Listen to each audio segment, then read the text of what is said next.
Hi guys, good morning. It's me, I'm Kensuki, your personal. Ago, naday ko ipakita sa inyong update go. So kanigo December pa ni siya naitabo go. Then karon lang ako na-edit go kay medyo busy kay tastanan ko. So go, ang ato ding plano karon go is basta Pasko go. Naamgi tayo mga gadirings go sa itong mga pamilya go. So nagplano mi go nga magbuhat mig mahablang ka go. Then di lang na ko ihatag sa inyo go ang sakto nga sukod ani go kay ang kaning sukod go is gibuhat ni go sa kaning akong partner go nga iyahan ning mino go ning mahablang ka niya go. Then gwapo siya resulta go natilawan ako go finished product niya go. Mura siya ice cream go ni kaon go. Pero go ang mga ingredients ni go is daghan sa kastanan go. So dili siya pwede go nga baligya di mo pangmasa go. So creamy kay go. Then yan isang giluto go, igo lang go nag-instruction na ni go yung mga pagluto go sa mga blanca niya go. So muna mga ingredients go, tanawa lang niyo go. Natay cornstarch go, natay gatas nga ibap go, gatas po nga condensed milk go. Then nagputang po tago white sugar go. Then nagpalit po tago og kukumama nga gata go. So wala na tago magbuhat go nagkagod-kagod taglubi go ang ato go is automatic lang go kay medyo daghan-daghan taglutoon karong Pasko ha. Kaya mo plano ani go lutoon na mo go din amo sa siyang i-share go sa ato mga relatives ko. Para pod go nga matilawan nila go. Then medyo untag pa karon go. So nya alas 12 gabi go is serve mo ni go. So mo to mga ingredients go i-take note lang niyo go basta importante ko na nakita niyo go kung saan nga ito gipang butang na ingredients ko. Napod ay young kernel corn go. So mo gini siya sakto nga mahablang ka go. So medyo kapoy gid go. Then asa tay cheese go nga atong gibutang go. So kana nga cheese go baratuhon sa na siya go. Wala ka butong 40 pesos go. Then nagputang-butang butter go. So mo ni siya mohatag og kinabuhi go sa imong mahanga blanca go. So nagkagubot ang atong kusina go kay atong kusina go medyo gamay ra sad go. Pero go komportable kay go kay naara man sa tang lababo go so naray tubig na go. So dali ra sa pag hugas-hugas go sa kinahanglan go. Then medyo hago ko aning adlaw go kay nakoy booking go. So dito tag hotel go naghiwa ta og tuna go. So nagsunod ang atong mga booking aning adlaw go kay kabalo ka go basta Pasko go. Mao man ang panahon na go nga medyo naay mga grasya ang mga tao go. So mo sa panahon na go nga medyo kaluyan tas grasya go nga natay mga booking go. Then go ang ato ding trabaho go is personal chef ta go sa tanang mga klase okasyon go. Then kung inyo kung kuhaon go nga muluto go sa inyong mga okasyon go or muhiwa tag tuna go. Then ang tuna nga hiwaon go is daggo kay tanan go. Nas mga 30 kilos go. O sobra pa sa 30 kilos go. Maboto sa igo mga hapit 50 kilos go. Then ang atong payment sa nago kung inyo kung pahiwaon sa inyong tuna go para sa inyong sashimi go is 150 pesos go per kilo go. So mo na akong pangayo go kung maghiwa ta sa tuna go. Then go back to business na go. So karon ko ato nang gister go ang atong mahablang ka go. So go pasensya na kay mo go og wala kay nato go gihatag ang saktong procedure go. Kay ang ako ani go is nag-update lang ko sa akong video go og sa akong trabaho go nga chef for hire. So para lang go nga ma-update mo go kay karon go medyo nauso go ang tuna go for sashimi go. Then go sponsored by San Miguel Beer. Baka naman. Tinggo na inom ko beer go kay medyo gaduka na ko go. Then after aning luto go medyo mo relax ta kadiyon go para natay kuso go ini ka alas 12 gabi go kay ang among plano ani go is adto mi mamasko go sa akong iyaan go sa aming Lanilla go.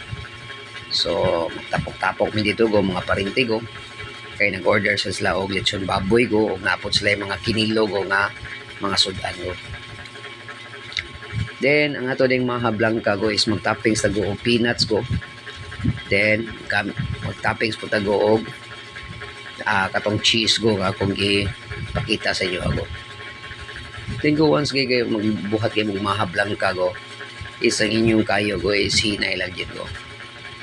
So muna na go ang gata go atong gihinay-hinay og lunod go. Ayaw diretso-diretso go. Then ispiso na siya nga gata go nga atong lunod sa mahablang ka go. Then go first time ko nga nakatilaw ni yung mahablang ka go. So medyo na-amaze ko go kay medyo gilamian ko go pero ang gasto go is medyo dako-dako lang gasto di ko. So nagbutang sa ko gamayng salt na go ang iyang mixture sa iyang mahablang ka go. Di mo na ng peanuts go atong gidugmok ko. Then gana siya nga manigo is dili na siya parat go ha. So goods na kay go ang timplada go sa atong mahablang ka go. So moro tong mga ingredients ko, natay gatas go, na evaporated milk go. Then napuntay gatas nga condensed milk go, natay white sugar go. So kung wag may white sugar go, brown sugar go, pero mas gwapo gid go ang white sugar go. Then kanang butter go mo gini hatag go og kinabuhi sa inyong mahablang ka go. Then kanang butter go is buttermilk ang brana na go. So bisag unsa nga klase nga butter go, why butter go, margarine o kir go. Kay total go di man gini matawag ato go ka standard ni nga luto go. Nga tuwa ni go is the trip lang kita luto diri go kay basta Pasko go. Bisag unsa ka pobre sa tao go, nagi na mga ginagmayng handa go kay ang uban go makadawat sila go og mga 13 man go, bonus go, pero kita go amon tay trabaho go, wa tay nadawat tong Pasko ha go. So isa ra go gid go ang akong giampos ginugo nga tagalang kitag maayo niya nga lawas go. Kay kanang good health go mo ni pinaka-importante go sa atong lawas go. So luto na nga atong mga blanca go, ato nang gi-pull out go. So ang among plano ani go, among isode siya go og mga gagmay nga mga cups go or kanang mga tray bitaw go.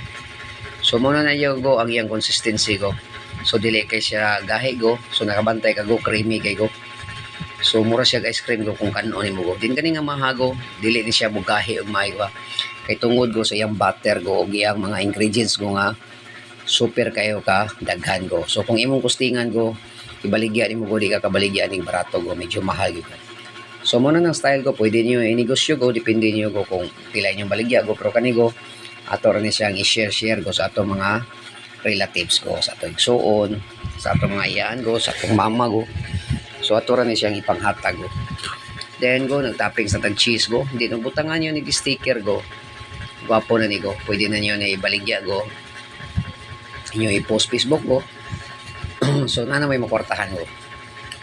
Then go kung mga ayo mo og ingredients mahago, pwede ra mo go nga mo-message ako go 0995-399-7470 go.